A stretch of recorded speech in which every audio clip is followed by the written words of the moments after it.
Calling the facilities meeting to order. Today's the 31st, last day of May for all you Mayites. First thing we'll do is we will have a motion to approve the minutes of the prior meeting. Mr. Wild, second by Mr. McGowan. All in favor? Aye. Against? Passed.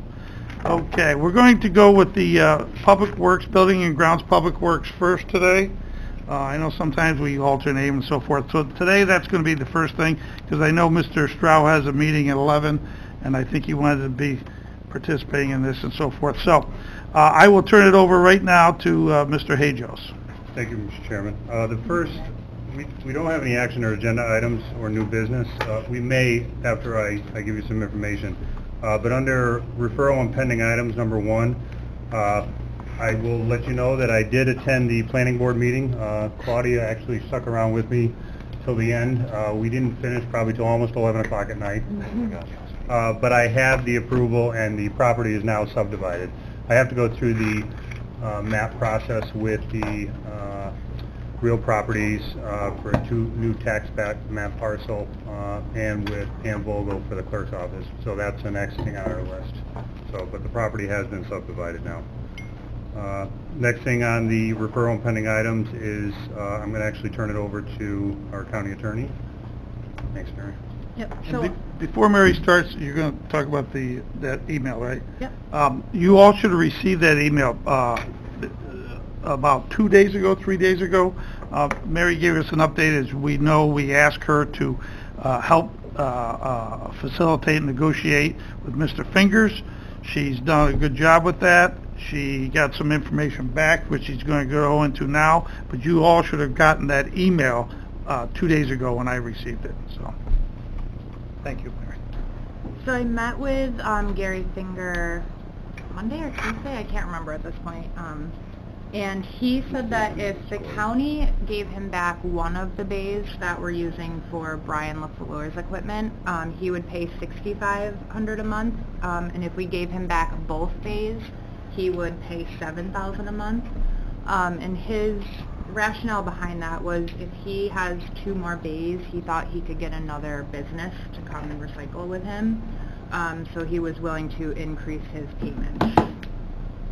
So it's up to the committee whether or not you want to find somewhere else for Brian to put his equipment, or if you just want to keep it at the $6,000 a month.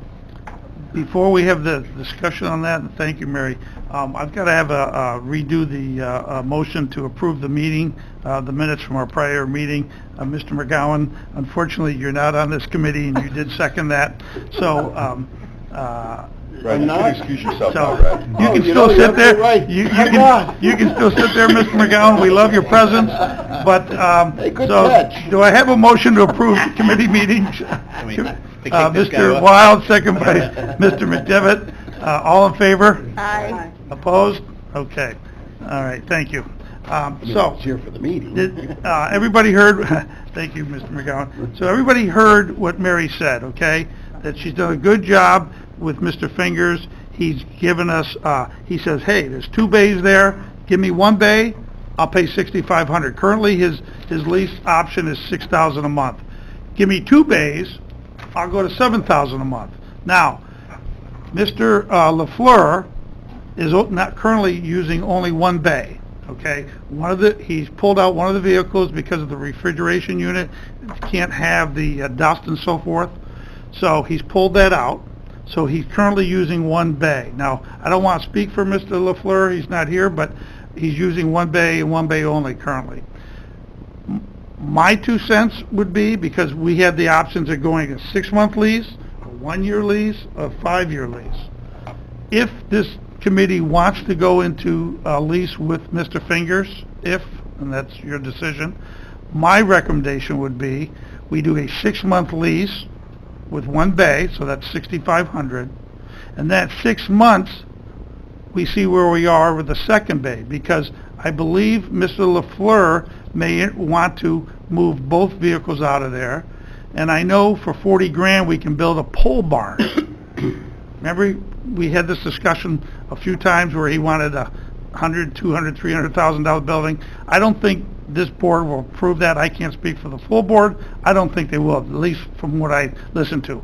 But a 40,000 pole barn, which would take and cover his both vehicles, okay, would then obviously open that up at that building. Mr. Fingers then could have both bays. He would then be paying $7,000. We do the 6-month lease, then all of a sudden, boom, both bays are open. We now do the either 1 year or 5-year lease at $7,000 a month. Now, my math isn't great, but if we did 5-year lease at $7 a month, we'd get $12,000 extra. From $6,000 to $7,000, that's $60,000. That pays for the $40,000 pole barn and gives us $20,000 in the coffers. How many people did I lose? I didn't lose anybody. I lost Mr. Wild. Where did I lose you? It's overall risk reward, right? So we need to talk about the roof, the negative cash flow associated because of the roof, the fact that the emergency management equipment has to be removed because of the insurance issues. So I'm just looking at the big picture. What are we going to do and what are we going to get out of it? And does it really make sense for us to have this individual there for the amount of money that we're going to bring in versus what it's going to cost us to maintain that? Okay. And I haven't seen that big picture, and I can't support one idea or another. I think we're giving you the big picture, but maybe I'm missing something. Mary? You talked about $12,000, but you have the roof figured in there. The roof right now, we've already approved to pay, and we have fixed the roof. It's a temporary fix, correct, Mr. Hajos? The roof was, when Brian first went into that facility, the roof had temporary repairs done to it. There's been talks of replacement of the roof now. That cost is somewhere around about $120. It was a little while back, $120, could be upwards of $150,000 to replace that roof. So it's temporary. It's temporary. Which is going to need to be done within the next how many years? Would you guess? I'm going to say 5 years. Mary? Yep. So another something else we discussed. Mr. Finger said that he is still interested in buying the building, and he's currently just talking to some lenders. I told him if he was still interested in doing that, he should approach the committee to see if you were still interested in that. So I do just want to make you aware of that. So he still has an interest in buying. Okay, Mr. Simpson? I just wondered where the $40,000 number came from to build a pole barn and what size pole barn we're talking about, because I have some serious questions about that number. We can't do anything for $40,000 in Warren County. Mr. Hajos? I'll touch on that a little bit. Brian had looked at this years ago, and he had come to us or come to DPW and asked for, hey, I want a building to house all my equipment. He was looking for enclosed offices. You're upwards of $100,000. When we say pole barn, that's all it is. There's no sides. It's a roof and piers, and that's it. Concrete floor? Maybe not even a concrete floor. Just a gravel floor for him to park his equipment on. Ms. Bramer? Thanks. I thought that he had to have temperature control for some of those pieces of equipment that have like medical supplies inside of them that can't be frozen or hot. I can't speak for temperature control. I knew that he needed electrical so that he could run like the refrigeration truck or the RV that's out here with the refrigeration running. He's got it plugged in all the time. So he needs power to it. I'm not sure about temperature. Okay. Well, I think that aside, I mean, I'd be okay moving forward with the 6 months with the 1 bay for right now. Okay. Yes, Mr. Thomas. How much did we spend to get OES into this building? Don't know. I recall like $100,000. It started out at 15 or 20, and then the next thing I knew it was $100,000 because they had to do this, they had to do that, they put fence up, replace the system. So now we're going to move him out of there? I believe he wants to get out of there. I don't know. There's your pole barn right there.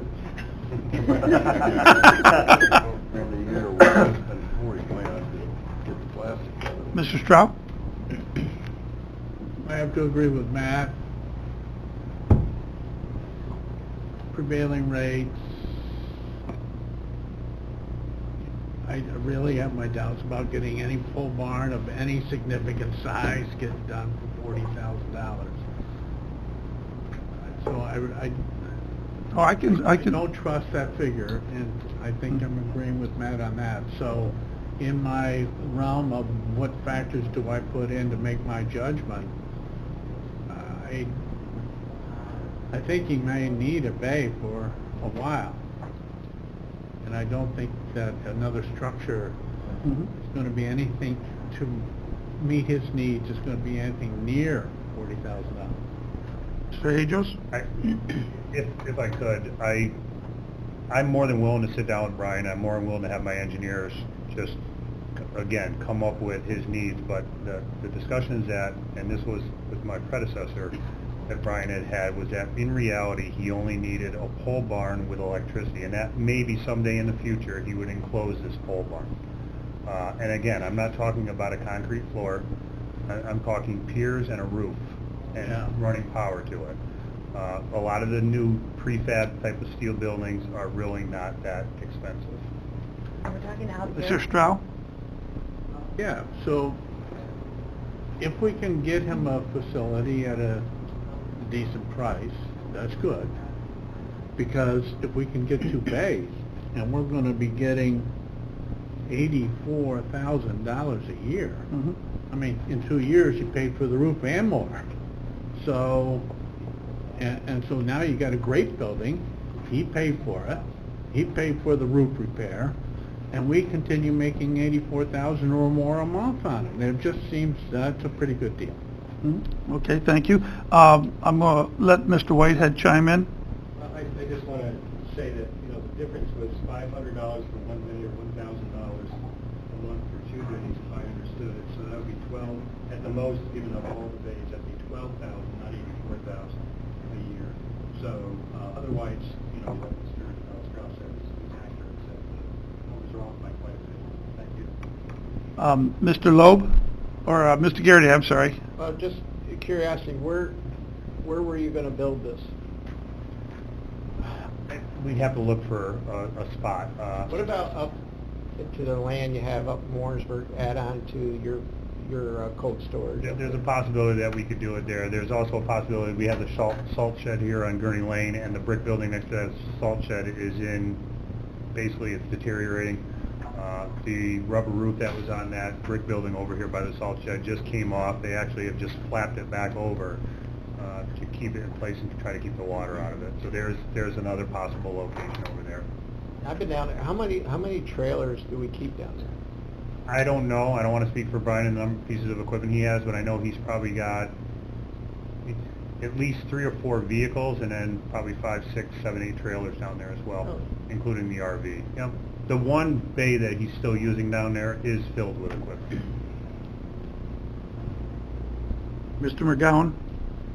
Yes, I agree. You know, being in the building industry, $40,000 is not a lot of money for a pole barn for, I think, the size that we're talking. And by the time you get into all the site work, finding plates and blah, blah, blah, that's going to get blown out of proportion. But the other thing, that vehicles that sit on ground rot out from underneath quicker than, you know, and especially a lot of this equipment sits all the time, and it really should be in some kind of an environment that's controlled, maybe not, you know, heated, but able to, you know, to control the environment a little bit more. So, you know, like I said, I think that price will jump up costly. So the way I'm looking at it, what do we get? What's the total if we move it?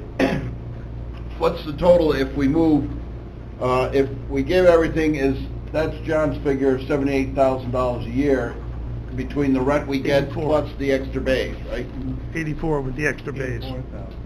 All right, $84,000. That's what we'd get with the 4 bays. With Okay. the 2 bays, he'd have the Or whole the building. 2 bays and what he has. So, and if we don't do that, it's $12,000 less. It's either $6,000 less or 12. 1 bay it's 6, 2 bays it's 12. Okay. I would just look into, like I said, I really think you have to look further into the to the bull barn, and like I said, by the time we find the location, everything else. But if we have an area, like I said, the salt shed right up the road there, you know, to put everything up in Warrensburg, they gotta go from here all the way up to Warrensburg here. at Well, least- that's way out in the Heatherlands. It's not way out there in the Heatherlands, you know? That's in Siberia, last I knew. But I'm just thinking that if we're able to utilize that spot over there, and then maybe, just a lean-to coming off the side of the building for the trailers that they can park off to, you know, just get them out of the element if they have to dig them out during the snowstorm. Mr. Thomas and then Mr. Wild. Yeah, this is like deja vu, you know? Yeah, it is. Yogi Berra, I agree. Old or new again. The last time Brian first brought this up, it was $75,000 for a pole barn, then it went to $120,000, and then we had Mark Patterson look at it, and it was $600,000 or $700,000. So, I'm all in favor of having a pole barn, but I do believe Mr. Hayjos can probably keep the price under $100,000. I totally agree with you, Mr. Thomas.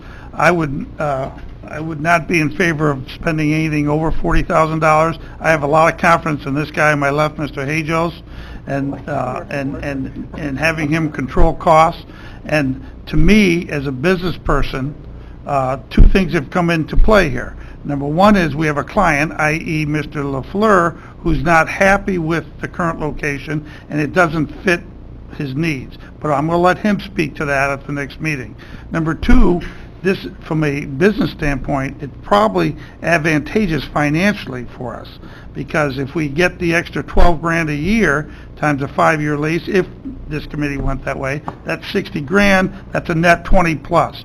So after even paying for the new pole barn. But I'm going to let Mr. Moore speak and then Mr. Wild. Yeah, just one more piece, and a clarification on the math. I think the figures that are higher than what Mr. Whitehead said was it's based on currently we're going month to month $4,000 a month. So if under the proposal going to $6,000, or if we do the 2 additional bays to $7,000, that's anywhere from so right now it's $48,000 a year. An additional $2,000 to $3,000, it's an additional $24,000 to $36,000 a year above what we are getting if we don't act on the RFP proposal, which needs to go against some costs. So if we don't do the 2 bays, that area where Brian currently has his equipment is probably going to need some investment, a curtain wall, we think, to get this up to standards where our insurance wants it to be. I can ask Kevin to speak to the cost of putting up a curtain wall. And if we do decide to move him out of that space, obviously we need the difference in the revenue to cover the pole barn and to cover long-term a roof if we're going to go with a long-term contract. Mr. Wild? Thank you, Mr. Chairman. You know, it's so easy to get confused when we start talking about this number versus another number. I really feel we need to have a summary, almost like a project plan, and some alternatives as a proposal to say, this is option 1, this is option 2, this is option 3, here's what our revenue's going to be, here's what our costs are, and go through all that scenario so we can see it in one place and make a decision. Right now, I'm totally confused in terms of what the numbers are and what it all means, because now we have a curtain wall we might have to deal with. There's a lot of factors, and it's immature for us, I'd like to make a decision. We could do a 6-month lease and get some additional revenue now, as long as, and Mary, maybe I'll turn it back to you, there is some concerns about him adhering to the contract clauses that we had in the past. And there's still, I would bet if I went down to that facility, we're going to see shards of plastic from his operation all over the ground. So there's a potential environmental issue that we might have in the future also because of this. So I'd like to see this all put together so at least I can see what the overall picture is on each factor of this decision that we're trying to move forward with. Mr. McGowan? Yes, I would like to nominate Mike Wild of putting that together. By the way, Mr. McGowan, you're not on the committee. You can't I know. I thought I'd throw it in there. I would like to thank my distinguished committee members. Okay, Mr. Loeb? Thank you, Mr. Chairman. We've been talking about this for quite a while. We're a government body. We're charged with certain responsibilities. Being real estate tycoons is not one of them. This is going to go on and on. Costs are going to come. Revenues are going to come. It never seems to turn out as rosy as we expect. or hope for. So I still say we should sell it. If it has a value to do a 5-year lease, it's certainly going to have a comparable value for someone to purchase it. And then the headache is gone for us. Thank you. Mr. Leggett? Thank you, Mr. Chairman. As Supervisor Thomas said, it's stage blue all over again here on this. It seems to be that Office of Emergency Services is a stepchild of the county. We really never give them a home. There was extra space in the D&G recycling building, and we shoehorned them in there. And the cost came out a lot greater than we thought it would be. We thought it was going to be a simple solution. Engineers, building codes took a look at it, and it accelerated. And really, that was just at that point in time, postponing what the reality is. All of these expensive, necessary vehicles really need a home. Thank you. Okay, so what's the will of the committee? I mean, no one's made a motion to do anything. We can put together options. Mr. Moore can assist. Before I finish, Mr. Garrity, would you like to add one more comment? Yeah, I'd like to make a motion. Oh, okay. I'd make a motion, we build it, and they will come. I mean, I'll second that. Okay, yeah. McGowan. Yeah. Get out. Is there a motion, Mr. Strauss and then Mr. Loeb? Could I don't have a motion, but I have a question. Could we wait for another month so that we can find out if Brian's willing to go to this pole barn, the size, what would be a realistic price for the pole barn? And you know, Administrator Moore said that he would get some more information to us. I mean, right now, there's too many unanswered things for us to make a motion saying, hey, let's do this lease and et cetera. I mean, let's let the current lease continue until we get a little bit more information. Say maybe next month at this time, we'll have the information then. Right now. That's an option. Mr. Loeb? Yes, thank you, Mr. Chairman. I agree entirely with Supervisor Leggett. But I would like to make a motion that we take steps to sell the property. Okay, is there a second? Mr. Loeb has made a motion to sell the property. Is there a second? Wait just a minute. Mr. Moore, did you? We just put an RFP out to sell it, and nobody responded. Right. But we had someone who's, well, that's confusing. I'll second his motion.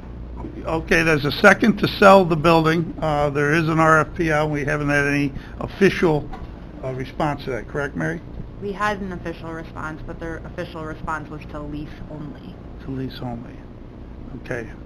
Yes, Mr. Loeb. Chairman, what does the email say with regard to how do they two fit the RFP and the email fit together? So he came and we talked about his RFP price, which was $6,008 a month, and I asked him if he would increase his proposal. He gave me then the two options of the 65 or the 7,000, and then he just mentioned in passing that he was still interested in buying the building. But I mean, I'm not so sure issuing an RFP this soon after the last one would be advantageous to the county. I would probably wait a little while and let him see if he can get financing and maybe do it again in 6 months. So, we have a motion on the floor to sell the building. We have a second discussion. I would agree with Mary that we do not issue an RFP right now, so I would not vote in favor of the motion on the floor right now. Okay, Mr. Strauss, discussion? Just to note that we had a professional independent appraisal of the value of the property. Should you be interested in selling that property for anything less than that, it might be illegal. So I'm going to call the question, all in favor of wanting to sell the building at this time, say aye. Against, say nay. So all in favor? Aye. Against? No. Again. All right, so let's do a show of hands. Show of hands to sell the building today. No. Sorry. One, we have two. Against? Yeah, well, just to go forward with that. So that does not pass. Now, so that puts us back to where we are. My recommendation would be to sign a 6-month lease at $6,000 a month, if we can get $6,000 out of them. I think if we're already not using one bay, then we give Then him they one get the bay. $6,500 a month. That would be my recommendation, and helping Mr. Stroud get more information. Mr. Moore said he'd lay it out for us a little clearer for everyone, but that would buy us the time. We also would get Mr. LaFleur to come in and express his opinion, and we'd have Mr. Hajos, and Mr. Hajos give us some firmer information on location and costs if or pole barn is involved. So I think we could have some more, we'd have a better pathway going forward. So I'm going to make a motion from the chair that we entertain a 6-month lease. I don't think, point of order, I don't think you can make a motion for the chair. Okay, I can't. Thank you, Mr. Lowe, for pointing that out. I'll make the Mr. motion. McGowan told me. Okay. I'll make the motion. I'll second. Mr. Stroud, you're making the motion that we sign a 6-month lease with one bay Yes. available, so it's $6,500 a month for 6 months. Is that correct? Yes, that's Ms. correct. Bramer, you're seconding that? Yes. Okay. The discussion. What's the downside? Mary, any downside in terms of whether somebody comes up and wants to buy the property from now? And I know, maybe this was public knowledge also, that there was an inquiry by the city for their DPW? Is that something that I heard? Go ahead, Mr. Hajos. There was, and I didn't receive anything back from the mayor that they had the interest. They did So it come was down and a- take a look at, they did come down and take a look at the facility, but I got no response as to them wanting. Okay. So, getting back to my original question, what are the consequences? 6 months, what, if we decide that 3 months from now, we need to I don't know, build a pole barn or something like that, right? Are we taking Are we 3 months to build it? are we going to take too long? Are Just we get going the to be plan. locking ourselves into something that we can't get out of because we want to? For 1,000, 2,000 hours? Well, it's actually $2,500 a month, from $4,000 to $6,500. So 6 times 2,500 is 18,000, or not quite 18. It's 14, what, 5, 15, 15,000. So, so I'm not sure what the downside is, because it's only a 6-month lease, and nothing happens in government in 6 months, at least what I've observed after 5, 6 years. That's thank you, Mr. Wiles. So there is the motion on the board, on the table. There's a second. Mary, did you want to say something? Sure, I was just going to answer your question, since you had asked me. Legally and procedurally, I don't see any downside to 6 months, because by the time we issue another RFP, this is the only response. So at this point, we'd either have to reject them all or take the response that we have. So in order to take any other offer, we'd have to go back out for an RFP. So by the time we drafted it, we got the responses, we're already 3 months out. Then we have 3 months left of the lease. That way the county is at least getting an increased rent for the 6 months, and you can move forward with a plan. Mr. Moore? I have a question for the purchasing agent who's here. If we go forward right now with a 6-month lease based on $6,500, and this committee decides to follow that up with a 1-year or a 5-year, do we have the ability to do that under the current RFP results? Well, the only thing that I would say bothering me a little bit is that we had a question during this RFP process, that if we were willing to give up more space, this other company might be willing to bid. So now we're kind of changing the scope to say, I don't know if Brian's vacated since since our RFP. If that's the case, then I don't see that as being a problem. But because we said, we're keeping those 2 days, then we may have had another bidder. How long has he been out of there, do we know? I don't. I've seen his equipment up here every time I come down here, so I'm not sure how long he's been out there. Well, that's after the RFP, if it's been a month. He let me know when he did it. I'll find the email. Our RFP went out when? In February? I can. Yes, Mary? My answer still doesn't change, because even if we do 6 months, again, they didn't bid, so we can't even accept. So if we do the 6 months, we can issue another RFP, we can say we'll give them more space, and then we have the increased rent for the 6 months, and we can then, you know, have more proposals if there are going to be more proposals. So my answer doesn't change. I think we're okay with the 6 months. And that 16-month equates to $15,000 additional dollars to the county. Oh. So, the questions on the motions on the floor from Mr. Strauss, seconded by Ms. Bramer. All in favor of approving a 6-month lease with one bay at a cost of $6,500 a month rent, say aye. Aye. Opposed? Passed unanimously. So, we will enter into a 6-month. Mr. Moore will give us further information for everybody for clarification. John, did I do good and get, thank you, John. Thank you for the discussion. The third item on the agenda is Mr. Hajos. And Mr. McDivitt, I think you wanted to say something. No, I obviously have to recuse myself from the situation as far as any discussion or any vote, and my son has been up here presenting, so just for the public record. Okay, thank you. So for the public record, Mr. McDivitt is recusing himself from discussion and voting on item number 3. All right, I'm not sure that number 3 will actually be a vote as of this time. It's just, if the committee wishes me to move forward with the 2 grants, I announced it in Qualities Committee yesterday, that NYSERDA as well as National Grid awarded us funding for the charging stations. National Grid will cover the infrastructure cost, and NYSERDA will cover the cost of the charging stations themselves. Under NYSERDA, we would actually install the equipment first, and then they would reimburse us. They've granted us up to $40,000, I believe, right now. The next step that we will do is next month I can come back to a committee, establish a capital project, as well as put it out to bid for the charging stations, because we can't award it to any individual firm. It has to go out to bid. So we'll go out to bid for the charging stations, if that's what the committee wishes me to do. I do. Discussion, Ms. Bramer? She says yes. Yes. You'd like, I'd okay, like to other see us discussion? move Agreed, yeah, let's. We need a motion for Take a that? look at it. I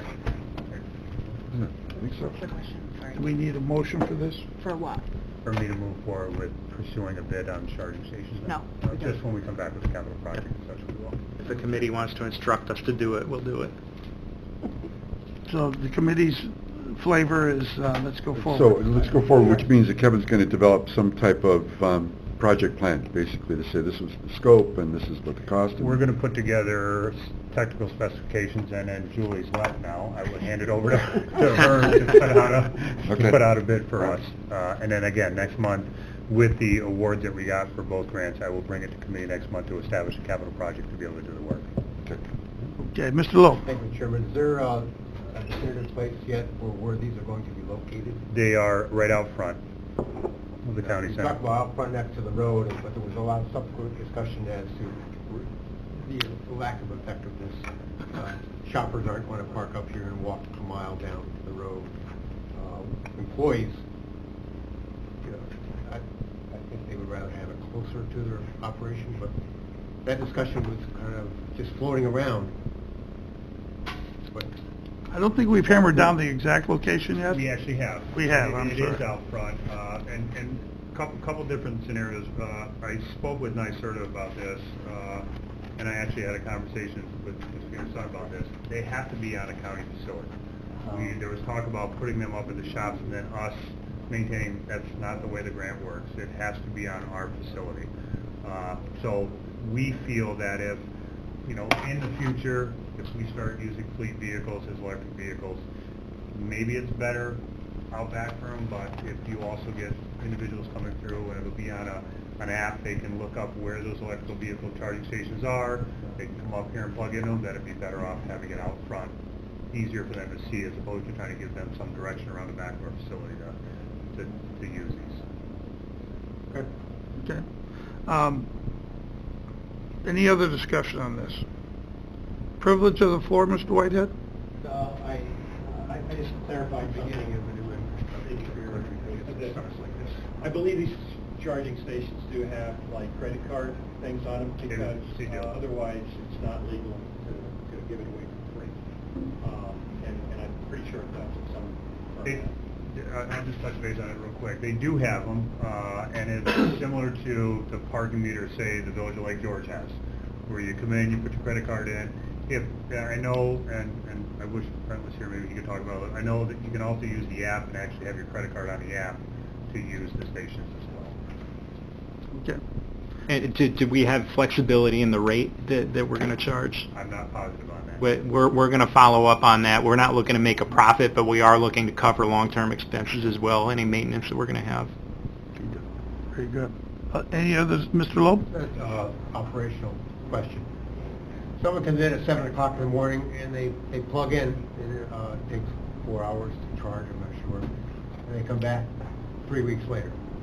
Still plugged in. Is there going to be somebody monitoring this to unplug them, to make it available for another person coming along?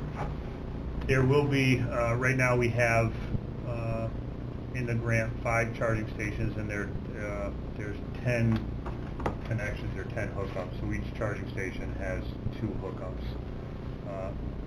I guess we would monitor it. We have buildings and grounds here week in, week out. I'm sure that'll fall in kind of under their realm to monitor that. I'm not sure we would have would it be a liability issue, me unhooking somebody's car? I mean, I don't know. Maybe we put signage up.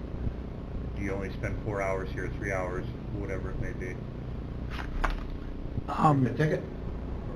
Or issue a ticket.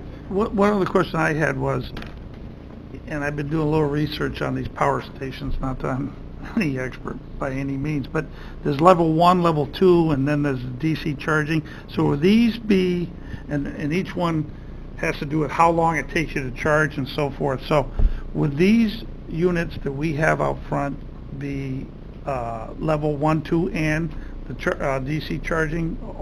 I believe the ones we spec'd out are level 2. Level 2. Okay, so it wouldn't be the DC fast charging, which is I don't know the people who have electric units what their preference is. I know it's still a fairly new industry and so forth, but the level 2, just for those of you, level 1 means it takes you longer to charge. Level 2 means you're a little faster in charging, and the DC fast charging means it's light speed, okay, to charge your vehicle. So you're saying it would be level 2, which is in between, okay? And it says here, basically, you can get your vehicle charged from 10 to 25 miles an hour. 10 to 25 miles, it'll take you 1 hour to charge approximately up to 25 miles. Okay, so I'm just giving you a little idea on what we're looking at. Mr. Chairman, if you don't mind. Sure. Kevin, is there a reason why we didn't do that level 3, which is probably what the future is going to hold, right? People are going to be looking for more electric vehicles. They're going to want to get them charged faster. They're going to have longer ranges. Can we do that level 3? It'll be a change to me going back with an application here. That's what it would entail. We looked around and thought that based on what the information we came up with, the level 2s were more in use than any other station. And that's why we went with those. No other reason. Can we get one that'll do all 3? Again, I would have to reapply. Well, let's leave it be then. It's up to the committee. Do you want to have it stand as is, or do Is there a chance 3 years from now that it's not going to be valid for the new vehicles that are coming out? That's all I'm looking for. It's an asset that we're putting into place, and we want to make sure it has the longest life as possible, right? Useful life and application life. So that's the only reason why I'm asking. It's a valid question. I would leave it up to Mr. Hajos. I think that's a valid point, Mike. And DC fast charging is exactly what it says, at least from the research I did. That it, and probably people down the road, and I'm no, say-so, but we're going to want faster and faster, more convenience. So I don't know how much of a pain that is, Kevin, but that makes sense to me. But that's just me. So what this is committee, I know, Mr. McGowan, you're not on the committee, but go ahead. Well, no, I mean, I agree with what Mike is saying. And we got to remember our location right off the Northway, and this is an app for these cars. And I would feel that the people coming, north or south would say, hey, look, there's a fast charge, so maybe we ought to do half fast charge, half number 2. But I mean, it's really something we ought to look into because technology is changing so fast, and I really think you ought to give this a thought. Yes, Mr. Hajos? I guess I'll reach out to NYSERDA. They just awarded the grant early last week to us. The money's going very quick on these. So I can reach out to them and say maybe we will see if I can change the app to do half and half and see what they come back with. Yeah, but if it causes us to lose the grant, Yeah. then my personal opinion is we don't go there, True. but hopefully they'll allow us to do a half and half, and so forth. Privilege of the floor, Dr. Schwenker? What are the ones at the mall? Free money. Level 2 or? Those are level 2s. Those are level 2. And how about the one on the Northway? I'm just curious. Don't know. The one on our $17 million welcome wagon? Okay, so the will of the committee is you will look at going back to NYSERDA, seeing if we can get a half and half, but he won't jeopardize the grant if that means, because the money's going fast, that we get left out. Is that fine with everybody? Okay, good. And I'll still move forward with the RFP. Correct, Or and the you're RFP. still, yep. Question. Yes, Mr. Moore? If we were successful in getting the half and half, does that limit our selection of vendors in any way? Could we have a single vendor that's equipped to put them both up at the same time? Most of the vendors that they list through NYSERDA do all 3 of the stations. In fact, there was hundreds of vendors listed in there. Okay. So we'll have an issue with that. Okay. All right, let's move along now to the airport agenda. What time? Okay, we're rocking and rolling. The action agenda, new business. Mr. DeGraw's out of town this week, so Mr. Hajos will handle the airport portion. So go ahead. Thank you, Mr. Chairman. The first item is on page 2. It's a request to authorize a consultant agreement with Passero Associates. As you're aware, we brought the grant award that we had for the hangars. Passero was the engineer who helped us with that grant award, and this would be for the design and inspection, construction inspection for the construction of these hangars. Move that. Okay, Mr. Simpson will move that, second by Mr. Sokol. All in discussion? All in favor, say aye. Aye. Opposed? Passed.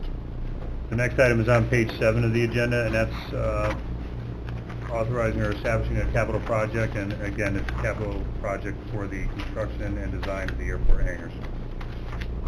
I'll move it. Mr. Loeb will move it, second by Mr. Garrity. Discussion?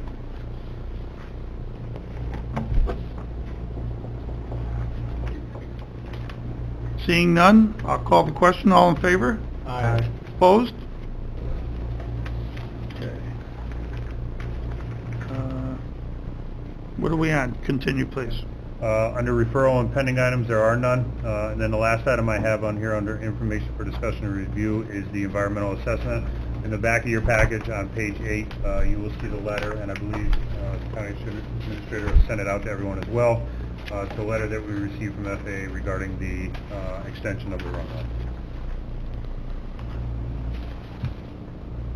Any discussion on number 5? Mr. Lowe. Thank you, Mr. Chairman. Because the letter is self-explanatory, but it seems very subjective. Did they give any criteria? And I base that question on the fact that they did have, starting on 2012, an update criteria for construction of runways and all the different sort of infrastructure. And that was still in the comment phase as of a year ago. And at that point, as of a year ago, they were recommending just go with, if you were flying a plane, go with the manufacturer's recommendations. So now this letter comes along, and I'm not going to pass judgment one way or the other what we should do, but I'm wondering what's the basis of them making this statement, this evaluation. It goes against everything they've said so far. And they were just as vague to us as well in a phone conversation. They didn't really, they discussed the short haul and long haul, and basically the 60% load or the 90% load, and that was the extent of what they gave us. Thank you. Privilege of the floor, Mr. Whitehead? Well, I don't know. If we would like to know the answer to that 60-90 question, that was put at the public hearing in 2014. That was all put out there. The long and the short of it is you have a certain number of planes coming in, you know where they're going. You know, when you design the length of the airport runway, you have to take into account whether they're going long distances and need large fuel loads, or whether they're going relatively short distances and don't need those fuel loads, and in fact never put on those fuel loads. It costs a lot of money to fly that weight around. So just going through that data, it was very clear that we were on the short side of short, and then therefore if you chose the proper graph, you'd come up with 4,620 feet. Well, we're at 5,000 feet. If you chose the other graph, you came out with 6,005 feet. For some reason, CNS chose the other graph. They would not acknowledge, you know, the argument that I just made to you for 5 years. And the FAA never chimed in either until a month ago. It's basically how it happens. Mr. Wild? Thank you, Mr. Chairman. Just a general comment, and it's unfortunate, but earlier today, we heard about EDC looking at trying to figure out how to market some of our property around the airport, and whether or not this extension could have had some influence on whether bringing some business in or not. I'm just curious, and I know the FAA is not telling us much, but if there's an opportunity to get some business that would require this extension of the runway, could we go back to the FAA and then start where we left off? Mr. Hajos? We could, and we're updating the master plan. I mean, that's one of our next projects that we're going to do. And with looking at the future and what may potentially be there, they actually met with Don. I was on the phone with them on a conference call. They feel they have a good handle on all the available land at the airport, whether it be for aeronautical use or whether it be for just regular land use, whether we can bring businesses around here. I'd ask them at the next facilities committee meeting, which would be the June committee meeting, that they come and present to the committee of what they found. And then based on their agreement with us, they're to produce, whether it be maybe a web page or a brochure to market the airport. But then there's also discussions that possibly we partner with the IDA or with the EDC or whatever it may be to market some of that as well. Thank you, Kevin. You're welcome. Any other discussion? Mr. Conover? Thank you, Mr. Chairman. At some time, I think it would be good to have an idea based on the planning that's going to be done at the airport, you know, is it possible to have some kind of assessment on when improvements of the strip might be needed? And clearly there's some type of methodology there. It would seem to me going forward that it would be a good thing to know that our projections are that 3 years from today, 5 years from today, 10 years from today, that it would be needed as part of the national infrastructure strategy. Because after all, unless they make that assessment, their funding is off the table. And when you start talking multi-million-dollar projects, that's a big deal, right? Funding's off the table. So but in terms of our planning, it would seem to me that these would be good things to know. And if I could just chime in, sure. That'll be from that airport master plan. When we start working on that, we'll look at, for the next 5 to 10 years out, what the future will hold and what we think the airport needs. Basically what that plan will do. Mr. Whitehead? Just to add some clarification to what we asked there. And the good news is that the FAA has all of this stuff written out very specifically, okay? So you need to have, first of all, determine that you have a significant number of flights. In this case, 250 takeoffs, 250 landings. Let's just look at the 250 takeoffs because that's what we're talking about on that. You're going to have to show that you have over 250 takeoffs where that runway wasn't really long enough. What it did is they can take off, but they're going to have to land sometime before they get to where they really wanted to go. That's a problem for them, and that is justification for a longer runway. Now, when Mr. Groh was in here a few weeks ago, we finally, for 5 years, we've been asking the question, how many times do you think that happens in a year? And no one has been willing to answer us except for Mr. DeGraw. And he said, well, I can only think of one instance that I can tell you that it actually did happen, but I would agree with you that it's less than 5 times a year. So you have to get from less than 5 to 250. That's going to be a long time down the road. Now, if you don't get that, you can still build a runway. The FAA is not telling you can't build a runway. It's going to come out of your pocket, 100%. That's basically it. Yeah, and my position on this is fairly well known.